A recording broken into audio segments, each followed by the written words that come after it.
Hi, I'm Rob Capello, And I'm Nikki Check. and today we're going to be busting some marketing myths.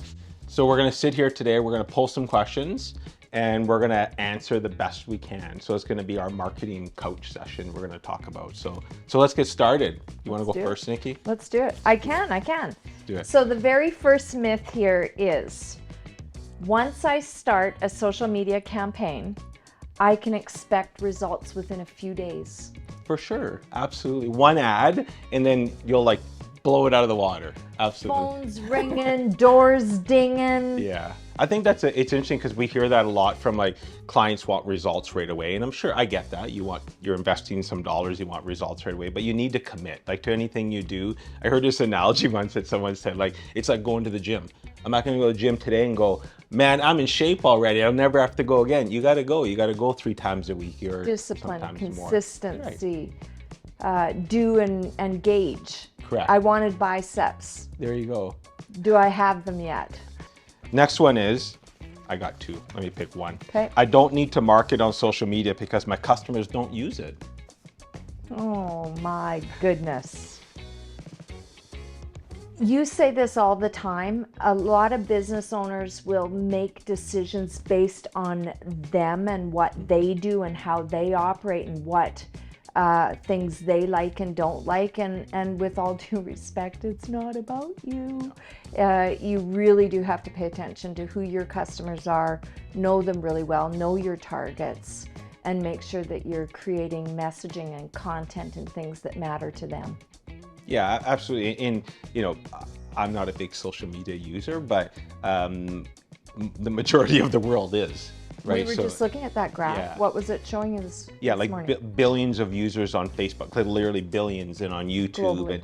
And so globally. So, I mean, that's where, like it or not, that's where the audience is. Now, they might not be using Facebook. Maybe they're on LinkedIn, maybe they're on Twitter, maybe they're on Instagram. And that's part of the job, is to find where your audience is. Yes, your market is on social media. We just got to find what channel it's on and then market to them correctly. Or which channels. Channels, correct. Facebook is for old people. I don't know, I'm not old, so it wouldn't relate to me. So, we're sitting in 2012. Facebook was born. It was the first social channel of its kind. It was born in 2012. And everybody made their way over to it. Mm-hmm. Very dominant. Yep. Mm-hmm. Yep. So the transition from all of us older people connecting with, I don't know, high school friends and things, it had a real personal uptake to begin with, and then it learned how to be business. Mm-hmm. And during that transition and that journey, you did see a good combination of age demographics in there. But today, the youngins have left. They're out.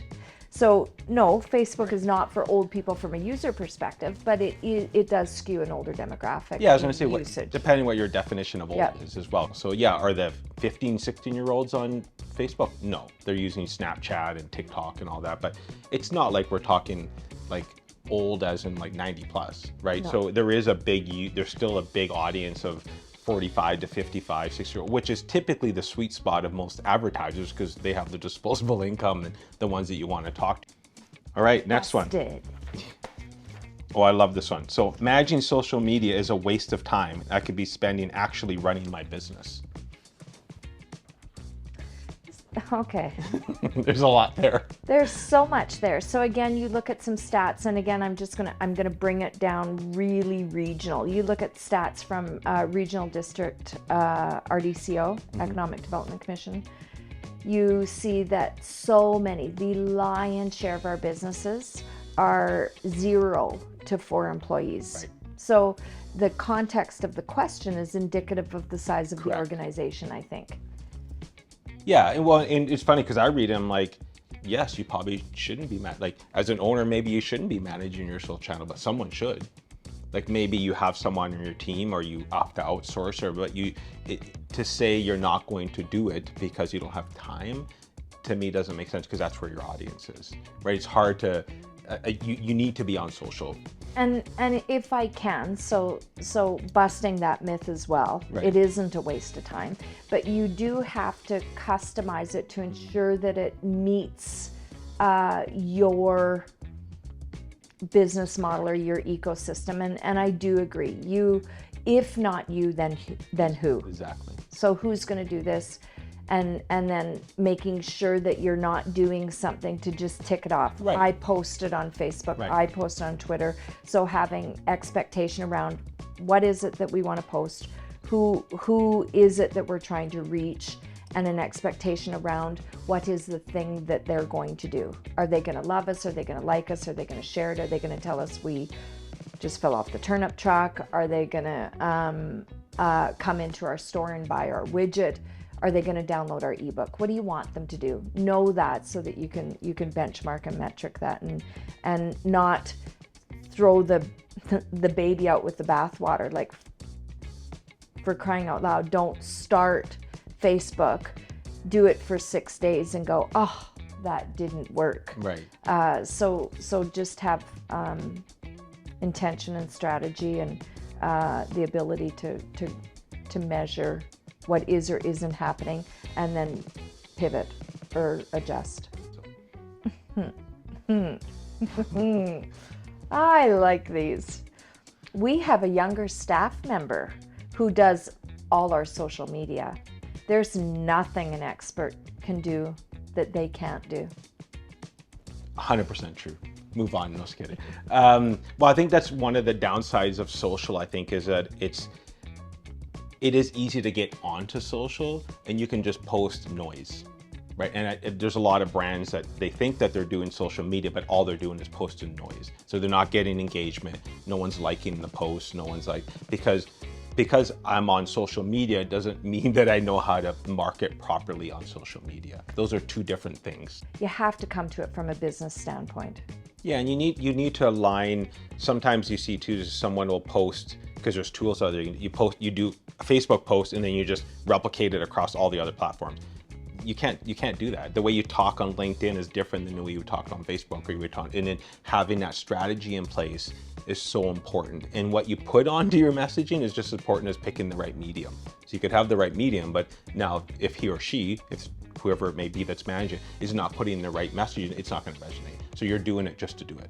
But what a challenge for a business owner. And 100%. again, I'm going to be a little bit facetious. So you're 50, you're 55, you're 60, you're 30 years in this business and in this sector, and then all of a sudden the world decides you have to take on social media. And I mean, you're used to fax machines, phones, and Yeah, that's true, signs on your business, on your brick and mortar building. So very difficult for you as a business owner to know the success of the individual that's telling you very confidently, Right, that they're they know what they're competent and they are very capable within that. Of course you would believe it. And and it's hard for business owners because they're busy. They do have to run their business, right? Yep. So that's why you need to work with experts, Yeah, if you we're going do. to say, in order to cut through that. So, yeah.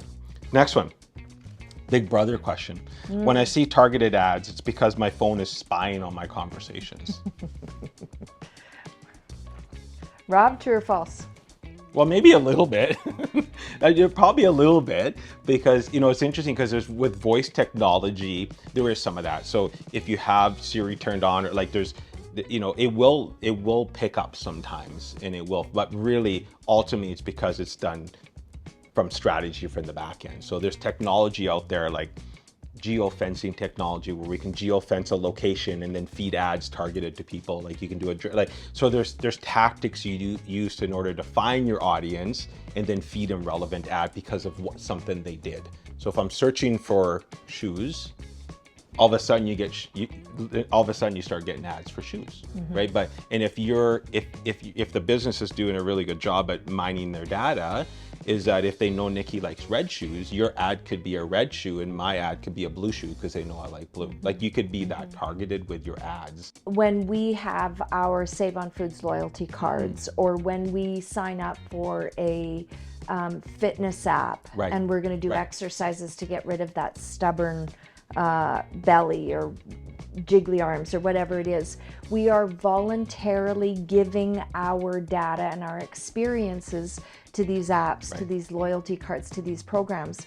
And that, in addition to a whole bunch of other things, Nikki gravitates towards saving dogs. She loves children. She loves shoes. So you layer in the personal biases of the individuals, of us individually, and the things that we do and the things that resonate with us and we participate in. It begins to create this profile of you in a true, genuine attempt to help you, the consumer, the user of the internet, give you things that you want.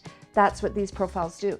But we're seeing we are in change and in shift. We're seeing cookies being removed. We're seeing a request and an ask for data collection. And we're seeing a lot more barriers coming in. So I think the marketers, we've had the freedom in the arena to collect and know an awful lot, and that's going to get dialed back quite a bit. We're going to see that come back quite a bit. So again, it goes back to really truly know your customer, have a relationship with them, be genuine, be authentic, be connected, remind them that you're there, and master areas where you can have influence and you can't be at the mercy of whatever the channel is. Okay. Next one. Following TikTok and Reel trends will make my brand look unprofessional. I love TikTok. I waste a lot of hours on TikTok. No, I mean, for me, I'm not a heavy user of TikTok. Like, I'm more of a consumer of social media, period. I don't post a lot, but I think TikTok and Reels to me they're fairly new compared to other ones. But I look at where your audience is. So it's not unprofessional if that's where your audience is, right? So to me, unprofessional is you could be unprofessional on any platform. It doesn't matter if it's Facebook, you're running a radio ad, TV ad, or whatever you're doing, you can be unprofessional. But it's the way that you use the platform to portray your brand. But big brands are like, all the big brands are on TikTok. All the big brands are on Instagram using Reel. So they're doing it, but they're doing it in a way that resonates with their brand. I would argue, although, again, I actually had to delete my TikTok app from my phone because I would lose 2 hours because it's funny. And I don't have 2 hours to lose. But Reel's incredibly successful, and there's a place and an argument to have those. TikTok, again, still early learning and understanding what is working and isn't working. And I think, as you said, you can be unprofessional anywhere. But I think TikTok is your area to really allow you to show the personal side of your brand and not be as polished and professional. It's okay to be loosey-goosey and fun.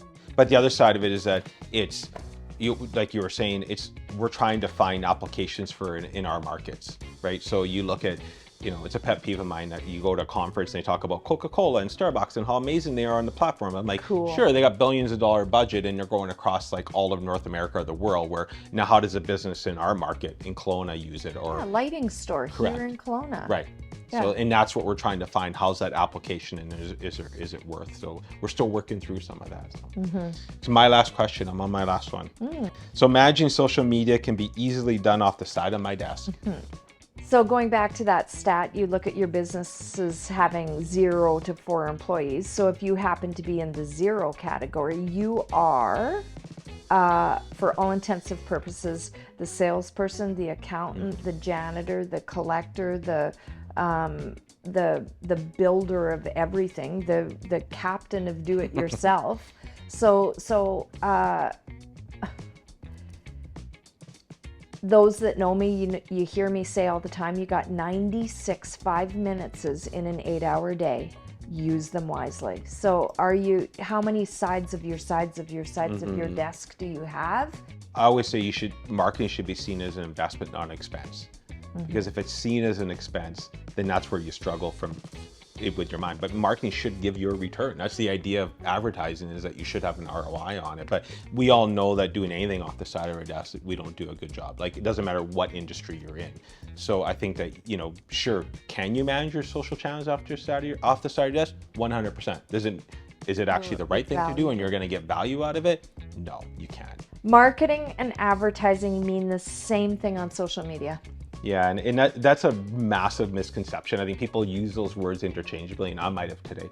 But advertising is a part of marketing. So marketing is a broad term that talks about everything. That I always say every touch point your logo could be on is marketing, right? So putting signage on your building is marketing.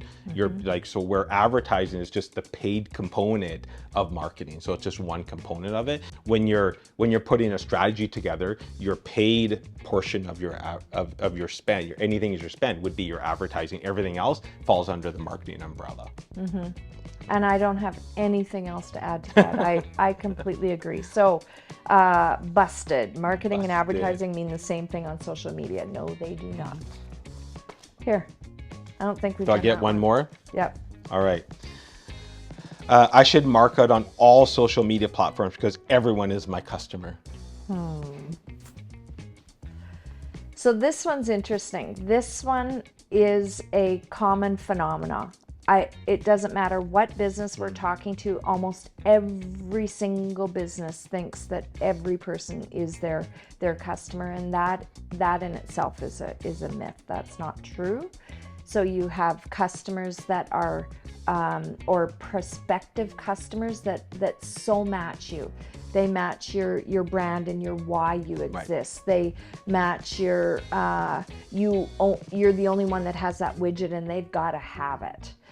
They need it. So there's pay attention to that customer acquisition expectation, and do try and make sure that you're doing things in social media that will attract or garner that potent group of customers.